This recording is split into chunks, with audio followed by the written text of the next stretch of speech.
ಮಾಡೋರು ಜನ ಅದಾರ. ನಾವು ಕಾರ್ಯಕರ್ತರು ಇದ್ದೀವಿ, ನಾವು ಜಮಖಾನೆ ಹಾಸ್ತಿದ್ದೀವಿ, ನೀರಿನ ಚರಗಿ ತಂದು ಇಡ್ತಿದ್ದೀವಿ. ಜನ ನಮ್ಮನ್ನು MLA ಮಾಡಿದ್ರು, MP ಮಾಡಿದ್ರು, ವಿಧಾನ ಪರಿಷತ್ತು ವಾಜಪೇಯಿ ಸರ್ಕಾರನಾಗ ಮಂತ್ರಿ ಮಾಡಿದವ್ರು ಜನ ಅದಾರ. ಯಾರು ಬೆಂಗಳೂರಿನಾಗ ಕೂತವ್ರು ನಮ್ಮ ಲೀಡ್ರ್ ಮಾಡಿಲ್ಲ. ನಮ್ಮದು ದುಡಿಕೈತಿ, ಬೆವರೈತಿ, ಅದಕ್ಕೆ ನಾವು ಲೀಡ್ರ್ ಆಗೀವಿ. ಯಾವುದೇ ಕೃಪಾ ಪೋಷದಿಂದ ನಾವು ಆದವರಲ್ಲ.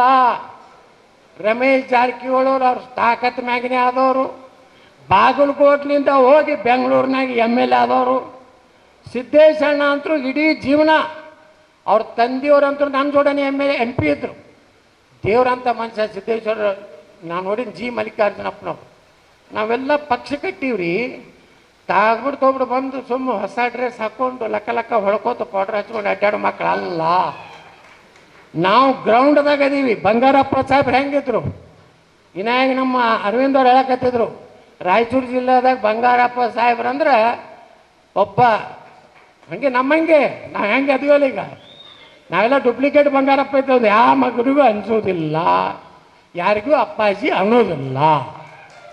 ನಾವೇನು ನಮ್ಮ ತಂದೆ ತಾಯಿಗಟ್ಟೆ ಅಪ್ಪಾಜಿ, ನಮ್ಮ ಗುರುಗಳಿಗೆ ಅದು ಸಿದ್ದೇಶ್ವರ ಅಪ್ಪರಗಟ್ಟೆ ಕಾಲು ಮುಗಿತೀನಿ. ಭಾಳ ಸ್ವಾಮಿಗಳು ನಾ ಕಾಲು ಮುಗಿಲಕ್ಕೆ ಹೋಗೋದಿಲ್ಲ, ಅವು ಏನು ಅದಾವ ಗೊತ್ತಿಲ್ಲ ಅಂತೇಳಿ. ಹಾಂ, ನಾವೆಲ್ಲ ಗಟ್ಟಿ ಇದ್ದೀವಿ. ನಾವು ಜಮೀನದಿಂದ ಬಂದವರು, ನಡ್ಬರ್ಕ್ ಬಂದು ಲೀಡರ್ ಆದವರಲ್ಲ. ಕಷ್ಟದಿಂದ ಒಂದು ಪಕ್ಷ ಕಟ್ಟಿದವ್ರು ಬಂಧುಗಳೇ.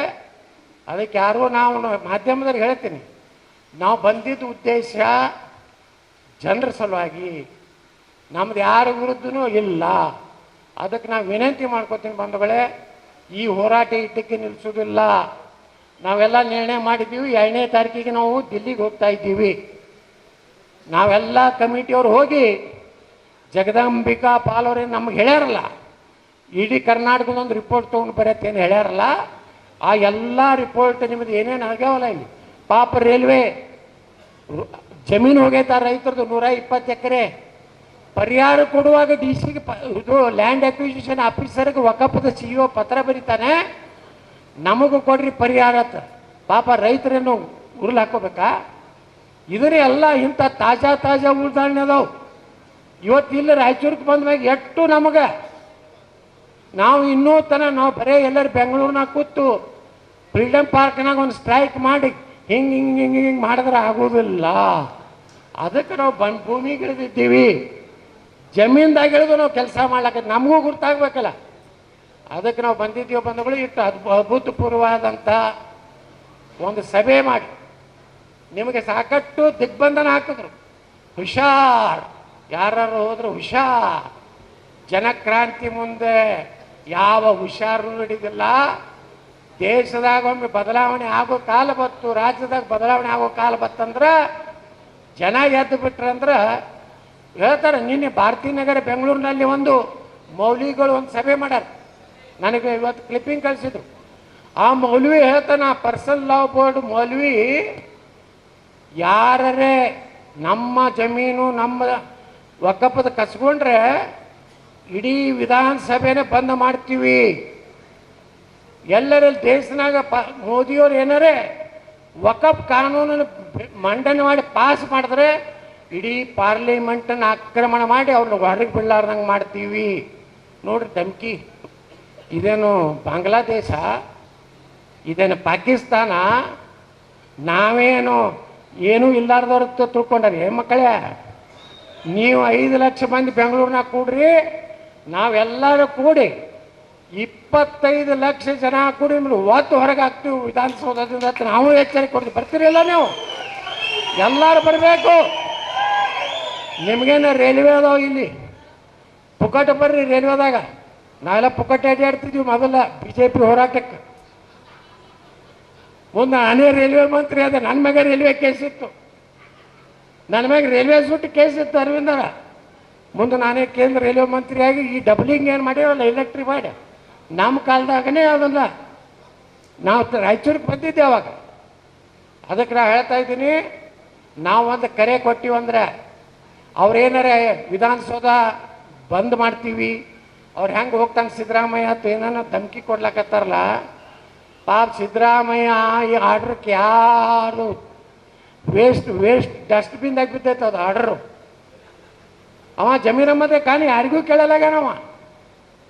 ಅವ ಹೇಳ್ತಾನ ನೋಡು ಇವ್ರು ಈ ಜಮೀರ್ ಅಹ್ಮದ್ ಖಾನ್ ನಿನ್ನೆ ಹೇಳ್ಸ್ಯಾನ ಅವ್ರ ಮೌಲ್ವೀಕರಣ ಏನಂತ, ಒಂದು ವೇಳೆ ನಮ್ಮ ಆಸ್ತಿ ಏನಾರೇ ನೀವು ನೋಟಿಸ್ ಕೊಟ್ಟು ಉತಾರಿಯಾಗ ಒಂದು ಅವ್ರ ಕರ್ನಾಟಕ ವಕಫ್ ಬೋರ್ಡ್ ಸುನ್ನಿಗಟ್ಟೆ ಇದು, ಉಳ್ಕಿದ ಅವ್ರ ಜಾತಿಯಾಗೂ 58 ಜಾತಿ ಅದಾವೆ. ನಮ್ಮಲ್ಲಿ ಎಷ್ಟು ಜಾತಿ ಅದಾವಲ್ಲ ಹಿಂದೂಗಳೊಳಗೆ, ಅವ್ರೊಳಗೂ 58 ಜಾತಿ ಅದು, ಅವ್ರಿಗೆ ಯಾರಿಗೂ ಇಲ್ಲ, ಬರೀ ಸುನ್ನಿಯವ್ರ ಅಟ್ಟೆ ಆಸ್ತಿ.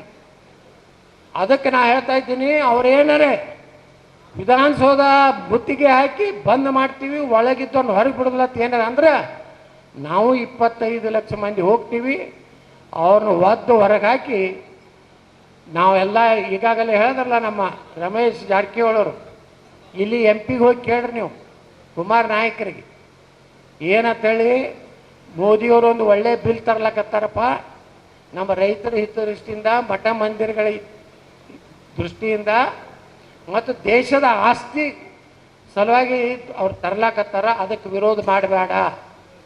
ನೀ ಏನಾರೇ ವಿರೋಧ ಮಾಡಿದ್ರೆ ಮುಂದೆ ರಾಯಚೂರು ಲೋಕಸಭಾದಾಗ ನಿನಗೆ ಯಾವ ಹಳ್ಳಿಯಾಗೂ ಬರ್ಸಿ ಕೊಡೋದಲ್ಲ ಅಂತೇಳಿ ಎಚ್ಚರಿಕೆ ಕೊಡುವಂಥ ಕೆಲಸ ನೀವು ಮಾಡಬೇಕು ಅಂತೇಳಿ ನಾನು ಕಳಕಳಿಯಿಂದ ನೀವು ಪ್ರಾರ್ಥನೆ ಮಾಡ್ಕೋತೀನಿ.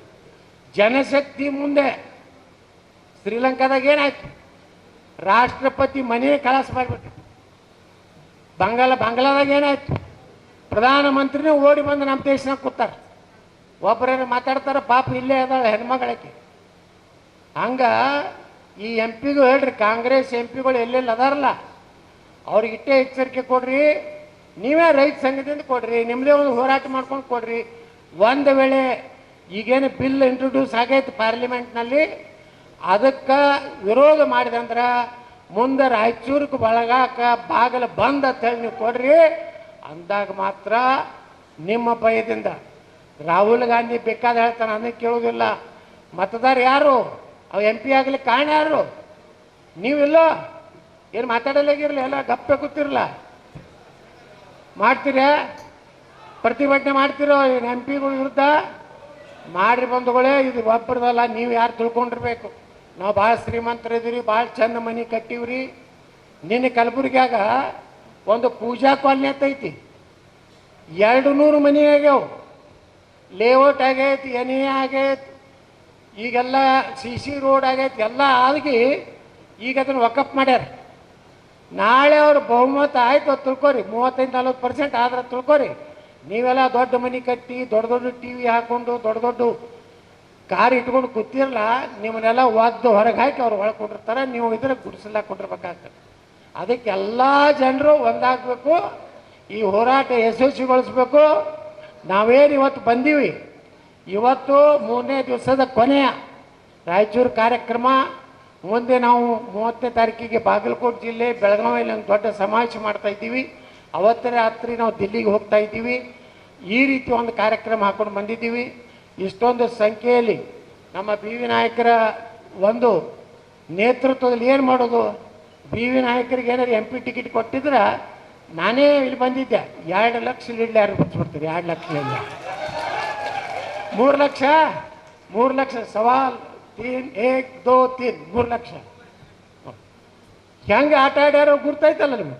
ಅಂಥ ಪುಣ್ಯಾತ್ಮ ಒಬ್ಬರಿಗೆ ಕೊಟ್ಟು ಕಳಿಸಿದ್ರೆ ಇವತ್ತು ಒಂದು ಹೋಟ್ ಬರ್ತಿತ್ತಿಲ್ಲ. ಇವತ್ತು ನಮ್ಮದು ನರೇಂದ್ರ ಮೋದಿಯವ್ರು ತರೋಂಥ ಒಂದು ಈ ಬಿಲ್ ಪಾಸ್ ಆಗ್ಲಿಕ್ಕೆ ಒಂದು ಹೋಟ್ ಬರ್ತಿತ್ತಲ್ಲ, ನಾವೇ ಕಳ್ಕೊಂಡಿದ್ದೀವಿ. ಹೈದರಾಬಾದ್ ಕರ್ನಾಟಕ ಸ್ವಚ್ಛ ಆಗೇ ಹೋಗೈತಿ. ಮುಂದಿನ ಸಲ ಈ ಪೂರ್ತಿ ಕಲ್ಯಾಣ ಕರ್ನಾಟಕದ MP ಗಳು ಏನದಾರೆ, MLA ಅದಾರ, ಒಂದು ಸೈಡ್ ನಾವು BJP ತರುವಂಥ ಪ್ರಯತ್ನ ನಾವು ಎಲ್ಲರೂ ಕೂಡಿ ಮಾಡ್ತೀವಿ ಅಂತ ಕೇಳ್ಕೊಂಡು ನಾನು ಮಾತು ಮುಗಿಸ್ತೀನಿ. ಜೈ ಹಿಂದ್, ಜೈ ಕರ್ನಾಟಕ.